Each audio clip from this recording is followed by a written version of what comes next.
आज मैं लेकर के आया हूँ बिहार का करंट। बिहार के करंट जो कि आपको दैनिक जागरण और दैनिक भास्कर, ये दो पेपर का कलेक्शन है। जितना कलेक्शन हो सका है पीटी और मेंस दोनों के पॉइंट ऑफ व्यू से मैंने कलेक्शन किया है, जो आपके लिए बहुत ही फ्रूटफुल होगा, बहुत ही आपको मजा भी आएगा और कॉन्सेप्ट भी रहेगा और पीटी फैक्ट भी रहेगा। मैं हुसैन सर अपने इस YouTube channel revision for success में आपका अभिनंदन करता हूं, खैर मकदम करता हूं। अब इसको हम डिटेल्स में पढ़ेंगे, कुछ जहां मैं कोट करता चला जाऊंगा कि कौन सा दैनिक जागरण में है, कौन सा दैनिक भास्कर में है। उससे पहले एक और बात मैं कहना चाहूंगा कि आप एक चीज जान लीजिए कि मैं ऊपर में जो हेडिंग जो दिया हूं उसका थोड़ा सा शॉर्ट फॉर्म दिया हूं, लेकिन आप उसको जिस तरीके से मैं समझाऊंगा और उसमें से कुछ छांट करके दिया हूं। मेरे पास जो नोट्स बने हुए हैं वो नोट्स जो हमने जो जिसका इसमें लिखा है, तो उस नोट्स में थोड़ा सा डिटेल्स में दिया हुआ है, जो कि हम अपने GS for success Telegram channel पर मैं उसे डाल दूंगा। लेकिन यहाँ पर जो है जो मैं थोड़ा थोड़ा सा पॉइंट्स लिया हूं, लेकिन एक्सप्लेन सारी बातों को करूंगा ताकि आप खुद से जब पेपर पढ़ें तो उसको वो अच्छे तरीके से आपको और समझ में आ जाए और उस पर आप फोकस हो सकें। और मैं कोशिश यही करूंगा कि अभी आज लेट हो गया है, लेकिन अगली बार से मैं कोशिश करूंगा कि आप लोगों को ये सुबह में ही अवेलेबल हो जाए, अर्ली मॉर्निंग अवेलेबल हो जाए आपको डेली बिहार के करंट के रिगार्डिंग, चाहे वो पीटी हो चाहे मेंस हो। चलिए अब हम लोग आते हैं। पहला है कि मानसून से पहले उत्तर बिहार के नदियों से ये निकाली जाएगी गाद। तो ये उत्तर बिहार में जो जो नदियों से जो गाद जमा हो जा रहा है, तो उस पर क्या हुआ था कि आपको विधानसभा में क्वेश्चन पूछा गया था, तारांकित प्रश्न पूछे गए थे। तो ये है जल संसाधन मंत्रालय के अंतर्गत ये मामला था। तो संजय झा जो है वो जल मंत्रालय के मंत्री हैं, जो उन्होंने इस तारांकित प्रश्न का जवाब दिया। अब हम आप ये पूछेंगे तारांकित प्रश्न है क्या। देखिए, सबसे पहली बात कि कुछ ऐसे टर्म मिलेंगे आपको, चाहे वो पॉलिटी हो, ज्योग्राफी हो या इकोनॉमिक हो, वो टर्म को आपको अपने नोटबुक में उसको नोट करते जाना है। मैं यहाँ पर एक्सप्लेन करूंगा, न केवल तारांकित प्रश्न के बारे में अंकित करूंगा कि आज का पेपर में दैनिक जागरण में तारांकित प्रश्न, ध्यानाकर्षण प्रस्ताव और तीसरा जो है अनुपूरक बजट के बारे में आया है। तो हम लोग थोड़ा सा उस पर भी चर्चा कर लेते हैं ब्रीफ में। जैसे तारांकित प्रश्न जो पूछा जाता है, जो मंत्री जो होते हैं जिस मंत्रालय से संबंधित, उनसे तारांकित प्रश्न पूछा जाता है जो सदस्य के जरिए। तो वहां पर वो सदस्य चाहता है कि उसका जवाब जो है उसको मौखिक रूप में मिले और फिर उसके बाद उस पर पूरक क्वेश्चन भी पूछा जा सकता है। तो उसको तारांकित प्रश्न कहते हैं उसको, जो कि आपको जैसे लूसेंट में भी जो है आपको ये इस टाइप का टर्म जो है पॉलिटी में आपको अंतिम चैप्टर में वो आपको मिल जाएगा। अब आते हैं हम लोग दूसरा जो बताया गया ध्यानाकर्षण प्रस्ताव। तो वो ध्यानाकर्षण प्रस्ताव क्या है कि जब कामकाज चल रहा होता है सदन में, तो उस दौरान क्या होता है ना कि आपको बीच में ही जैसे अपने प्रस्ताव को ला करके उस कामकाज को रोक दिया जाता है। कुछ महत्वपूर्ण मुद्दे होते हैं जिससे संबंधित मंत्री को उसका जवाब देना पड़ता है, तो उसी को हम बोलते हैं ध्यानाकर्षण प्रस्ताव। और अनुपूरक बजट क्या है, तो आपको जैसे वित्त वर्ष का अंतिम होते होते, जैसे किसी काम के लिए, किसी योजना के लिए गवर्नमेंट ने पहले से आवंटित कर रखा था पैसा, लेकिन उसके लिए कमी पड़ गई उस योजना के लिए। तो फिर क्या हुआ कि होता है कि फिर उसके लिए आपको वित्त वर्ष जो होता है उसके अंत होने से पहले आपको अनुपूरक जो बजट पेश किया जाता है, ताकि वो काम जो अधूरा, जो कमी हो गई है पैसे की, उसको पूरा किया जा सके। तो 3 टर्म आपको मिल गए आज के पेपर से पॉलिटी के। तो एक तारांकित प्रश्न हो गया, ध्यानाकर्षण प्रस्ताव हो गया, और तीसरा आपको ये अनुपूरक बजट तो हो गया आपका। इसका क्लियर हो गया, इसको नोट डाउन भी कर लीजिएगा। अब आते हैं इसके मेन पॉइंट पे। इनसे संजय झा से क्वेश्चंस जो पूछे गए थे, तो उनसे पूछा गया था गाद जो जमा हो जा रहा है तो उसको हटाने की बात हो रही। तो इसके लिए जो एक क्या किया गया है कि वैसे इसकी बात 2004 में ही चली थी कि नेपाल और इससे नेपाल और आपको भारत के दोनों एक कमेटी बना करके और उस पर चर्चा करेंगे। ये 2004 में ही बात हो गई, लेकिन फिर भी उस पर काम ठोस रूप पे नहीं हुआ गया। तो अभी हाईकोर्ट ने इसके लिए इंटरफेयर किया है और हाईकोर्ट ने ये कहा है कि आप इससे संबंधित, गाद निकालने से संबंधित ये करें, उससे संबंधित आपको ये करना है, समिति बनाना है और उस पर काम करना है। तो उसी दौरान जो है आपको चानन नदी और कमला बलान के बारे में आपको वो चर्चा करते हैं, क्योंकि चानन नदी जो है ये आपका ये झारखंड का नदी है और ये बहती हुई, ये झारखंड से बहते हुए नालंदा के गिरियाक के पास से ये प्रवाहित होती है। तो यहाँ पे भी गाद है, तो उसके बारे में भी बात किया गया है। और फिर उसके बाद है कमला बलान। कमला बलान नदी जो है, देखिए इसको पीटी फैक्ट के रूप में आप देख सकते हैं, क्योंकि पीटी में आपको इस बार भी 68वीं में जो है फाल्गु नदी जो है, फाल्गु नदी के दो मुहाने जो है, मुहाना और एक और नदी था, उसके संगम में लालीजान ऐसे करके कोई एक नदी है, तो वो दोनों के संगम में वो पूछ चुका है क्वेश्चन। इसीलिए नदी के बारे में जो चर्चा हुआ है उस पर इम्पोर्टेंट है और उस पर ध्यान भी करना है कि कहाँ से आता है। तो ये कमला बलान जो है नेपाल से आता है और फिर उसका बिहार में प्रवेश करता है। एक्चुअल में ये कमला नदी जो है उसके साथ आकर के मिलके बलान जो है ये आपको मधुबनी जिले में पड़ता है, तो वहां पर ये दोनों मिलकर के कमला बलान कहलाता है। तो ये कमला बलान के बारे में चर्चा हुआ, वहां पे भी गाद निकालने की बात हुई और वहां पर कुछ चीजें जो है, जो कमेटी बैठा करके उस पर काम करने का, आगे का ठोस रूप देने का संजय झा ने कहा है। तो इसके रिगार्डिंग जो आर्टिकल है उसको आप पढ़िएगा और समझ में आ जाएगा। अब आ जाते हैं, दूसरा पॉइंट है सीबीआईपी अवार्ड 2023। सीबीआईपी अवार्ड 2023 जो है, यानी कि ये है central board of irrigation power, ठीक है। तो ये जो है, इसके जरिए आपको अवार्ड जो है बिहार सरकार के दो योजनाओं को मिला। एक तो हुआ गंगा जल आपूर्ति योजना और दूसरा जो है आपको गयाजी डैम। तो गयाजी डैम जो है उसी को ही रबर डैम भी कहते हैं, जो फाल्गु नदी के ऊपर बना हुआ है। तो ये जो आपको दोनों जो योजना है, इसी को ही जो है राष्ट्रीय पुरस्कार आपको मिला है, आपको जो कि इस अवार्ड के तहत मिला है, सीबीआईपी अवार्ड 2023 के तहत मिला है। तो यहाँ इंपॉर्टेंट क्या हो जाता है कि एक तो ये जो दिया गया, क्यों दिया गया, क्योंकि हमारा इसके अंतर्गत, इस अवार्ड के अंतर्गत 3 बातें आती है। एक तो जल संसाधन, और फिर उसके बाद आपको ऊर्जा और गैर पारंपरिक ऊर्जा के तहत, मतलब ये 3 एक क्राइटेरिया है जो 3 में अगर अच्छा काम करता है कोई भी राज्य तो उसको ये अवार्ड मिलता है। तो वही जो है आपको गंगा जल आपूर्ति योजना और गयाजी डैम को, ये दोनों को मिला है। और इसका जो फुल फॉर्म है आपको central board of irrigation power, तो इसको ध्यान में रखना है। अब आते हैं जाति आधारित जनगणना। जाति आधारित जनगणना क्या है, तो ये पीटी के लिए भी इंपॉर्टेंट है, मेंस के लिए भी इंपॉर्टेंट है।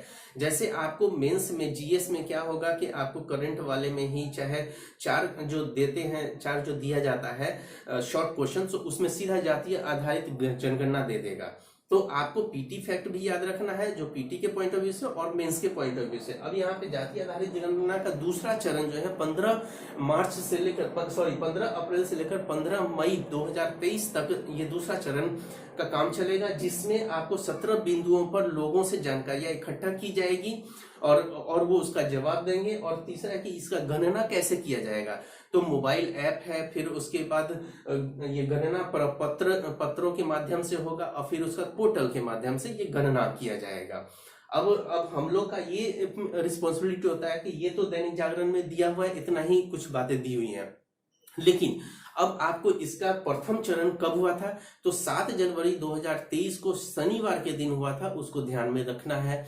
फिर उसके बाद उसके अंतर्गत कुछ पॉइंट्स थे, जैसे कि आप उसमें जो एक है यूनिक नंबर, जैसे मकान, उसमें क्या किया गया था, तो उसमें आपको मकानों की गिनती हुई थी, मकानों की गिनती हुई थी और उसको और एक यूनिक नंबर भी दिया गया था। जैसे मान लिया कि कोई अपार्टमेंट है, उसके कई फ्लैट होते हैं, तो हर फ्लैट को जो है एक यूनिक नंबर दिया गया था। तो ये सब गणना किया गया, पूरा मकानों की गणना की गई। और उस समय और ये भी पहले चरण में ये भी किया गया कि जो मुखिया, घर के मुखिया है, उनका हस्ताक्षर अनिवार्य रूप से होना है।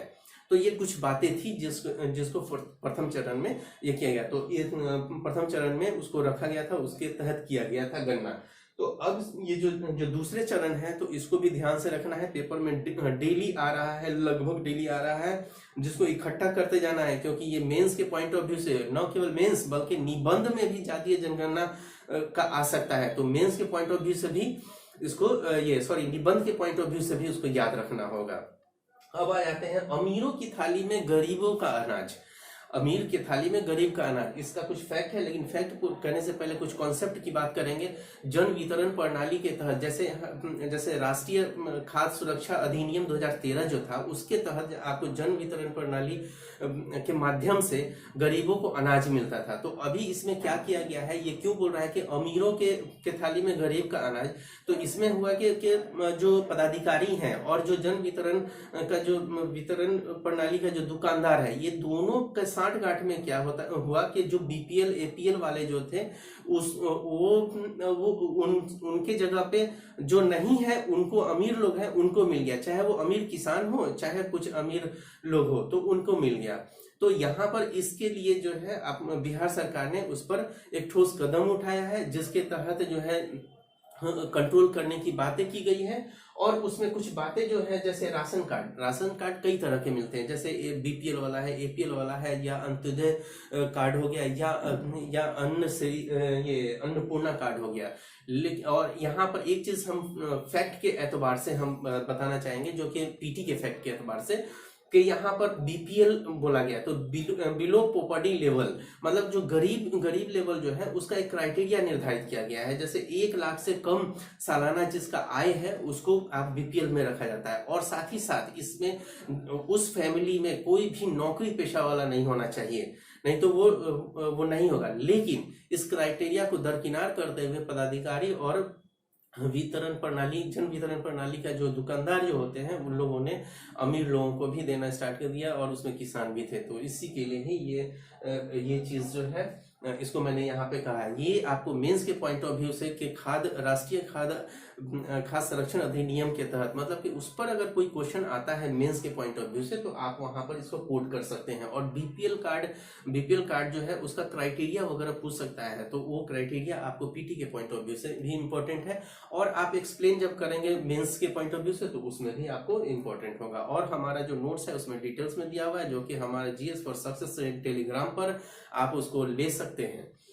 अब आते हैं बिहार दिवस का आज का पेपर में दैनिक जागरण में दिया हुआ था कि 22 से 24 आपको मार्च में ये बिहार दिवस मनाया जाएगा। अब बिहार दिवस जो मनाया जाएगा, इसका थीम क्या है, तो इसका थीम है आपको ये क्या बोलते हैं, 7 निश्चय के तहत जो है युवा शक्ति बिहार की प्रगति, ये आपको इसका थीम है।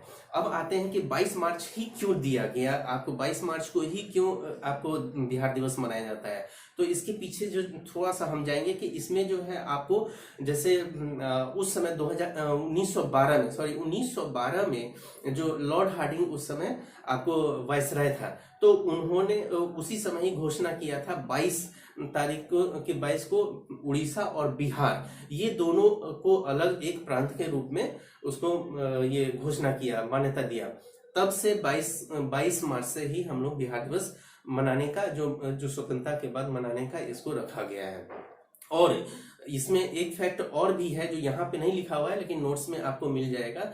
और ये मेन इंपॉर्टेंट क्या चीज है, तो पहला जो है ना, ये आपको बिहार प्रांत का जो है पहला लेफ्टिनेंट गवर्नर जो बनाया गया था, आपको चार्ल्स स्टुअर्ट बेली को बनाया गया था। ये इंपॉर्टेंट है, ये 1915 तक ये रहे थे, 1912 से 1915 तक रहे थे, वो इंपॉर्टेंट फैक्ट है। चलिए अब हम लोग आते हैं आगे। अब दाखिल खारिज, जमीन का दाखिल खारिज लिखे हैं, लेकिन हेडिंग है आपको ये दैनिक जागरण में ही है, ये दाखिल खारिज, जमीन का दाखिल खारिज, ये एडिटोरियल वाले पार्ट में ये वाला था, तो बहुत अच्छे तरीके से उसमें समझाया गया है। और हम इसको थोड़ा सा और क्लियर कर देते हैं। एक तो इसका फैक्ट जो है उसको बाद में हम जानेंगे, पहले हम उसका कॉन्सेप्ट जानते हैं कि ये व्यवहारिक रूप से भी आपको जानना चाहिए कि जमीन का दाखिल खारिज होता क्या है।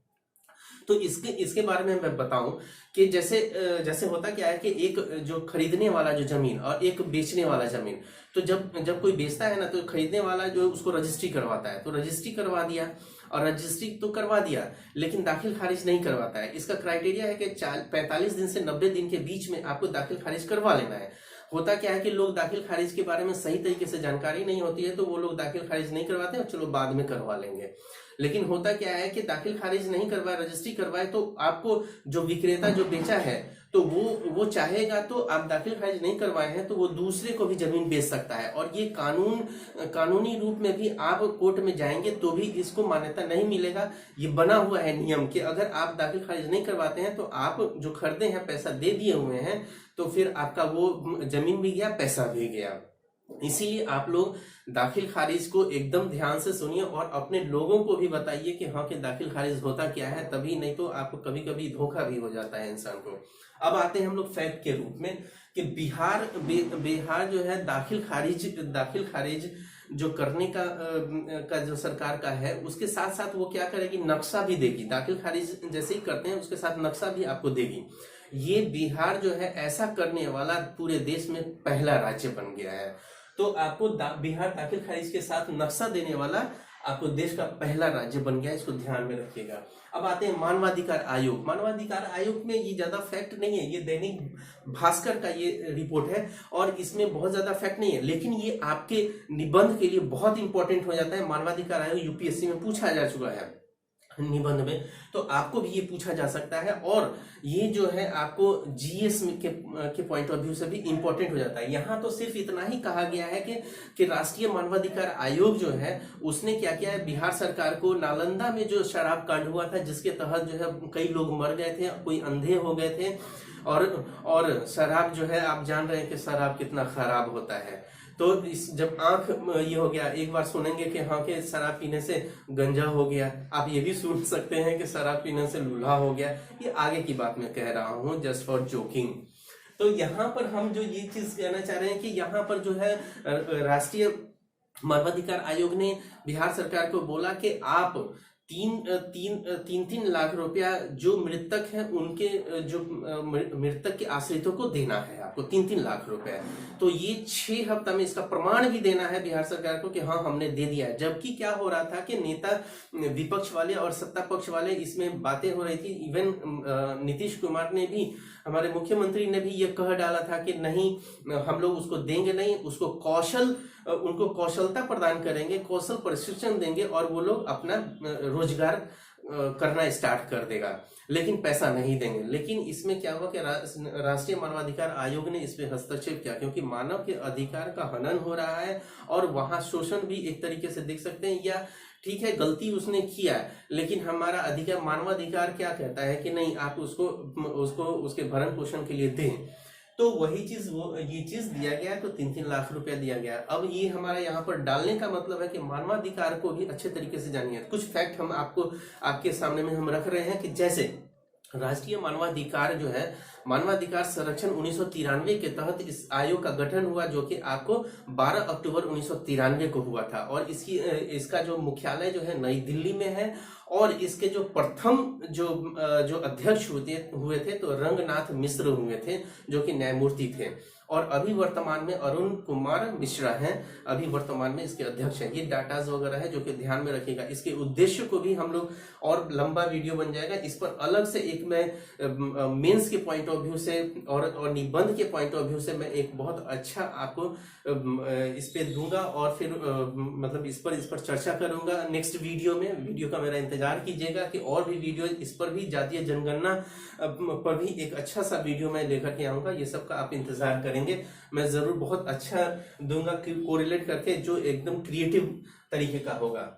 अब आते हैं नदियों का विनाशशीलता, नदियों की विनाशशीलता। ये दैनिक भास्कर में ये न्यूज था आज का, जो कि बहुत इंपॉर्टेंट है, मोस्ट इंपॉर्टेंट है। ये क्यों इंपॉर्टेंट है, तो आप जिस तरीके से जलवायु परिवर्तन हो रहे हैं, जिस तरीके से बाढ़ आ रहा है, जिस तरीके से हमारा पर्यावरण जिस तरीके से हो रहा है, तो उस पॉइंट व्यू से ये इंपॉर्टेंट मेंस के लिए भी है, ये इंपॉर्टेंट आपको पीटी फैक्ट के लिए भी है। तो पीटी फैक्ट के लिए हम बताएंगे, उससे पहले हम ये बताना चाहेंगे कि इसके अंतर्गत जो आलेख जो था लिखा हुआ, जो आर्टिकल जो था, उसमें ये चीज बताया गया था कि 500 मतलब के को चिन्हित किया गया है, ये 500 स्थलों को जहां पर ये नदी कटाव हो रहा है। इस कटाव की वजह से क्या हो रहा है कि लगभग 1000 हेक्टेयर जो है मिट्टी क्या हो रहा है कि पानी के साथ, वो उसके जल प्रवाह के साथ जो है वो बह जा रहा है, वो मतलब उसमें ही मिल जा रहा है। तो ये इतना नुकसान हो रहा है। तो उस नुकसान को खत्म करने के लिए बिहार सरकार ने क्या किया है कि बांस का पौधा लगाने की बात कही है। अब बांस का पौधा क्यों? तो बांस में एक खासियत क्या है कि वो मिट्टी को जकड़ के रखता है। अब मिट्टी को जो जकड़ के रखता है तो वो क्या होगा कि वो कटाव को रोकेगा।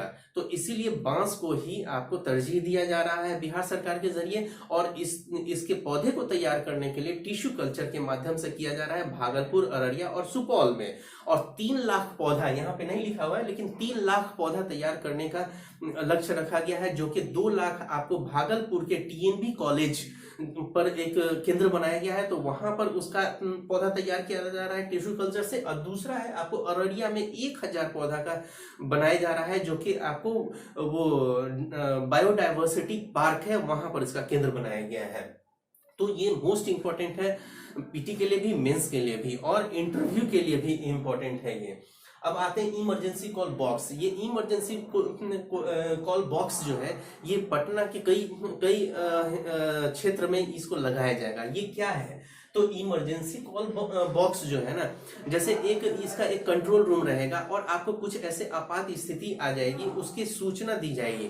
सूचना जो दी जाएगी वो पब्लिक एड्रेस सिस्टम, एक पब्लिक एड्रेस सिस्टम है, जो इस सिस्टम में क्या है ना कि हाई पावर का आपको लाउड स्पीकर लगा हुआ है। जैसे कोई आपात स्थिति आएगी, चाहे वो प्राकृतिक हो चाहे वो अप्राकृतिक हो, जैसा भी हो, तो उसके लिए एक बड़ा सा आवाज गूंजेगा उस एरिया में, ताकि वो तुरंत जो है अलर्ट हो जाए, आम जनता भी अलर्ट हो जाए, प्रशासन भी अलर्ट हो जाए। तो ये इस पटना स्मार्ट सिटी के तहत ये जो है इमरजेंसी कॉल बॉक्स लगाया जा रहा है, कई क्षेत्रों में लगाया जा रहा है, जो कि पीटी फैक्ट के एतबार से ये आपको है। और अगर देखा जाए तो हम लोग इसमें तकनीकी का इस्तेमाल कर रहे हैं। तो ये सब भी चीजें जो है आपको यहाँ पर ये इस्तेमाल हो रहा है, तो इसको इस एतबार से भी हम इसको देख सकते हैं। अब आते हैं राज्य के विरासत वृक्षों का सर्वेक्षण शुरू। तो इसके अंतर्गत क्या है, फैक्ट की बात बाद में, पहले कॉन्सेप्ट की बात कि ये जो है हमारे बिहार सरकार के जरिए ये जैव विविधता समिति एक बनाया गया है, ठीक है, जैव विविधता संरक्षण समिति। इसके तहत क्या किया जा रहा है कि जो बहुत ओल्डेस्ट वृक्ष है उसका सर्वे किया जा रहा है, कि जो 40 साल का हो या 50 साल का हो, उनका सर्वे किया जा रहा है और उसका संरक्षण किया जाएगा। और उसके लिए संरक्षण करने के लिए हर पेड़ के लिए 10,000 रुपया आवंटित किया गया है।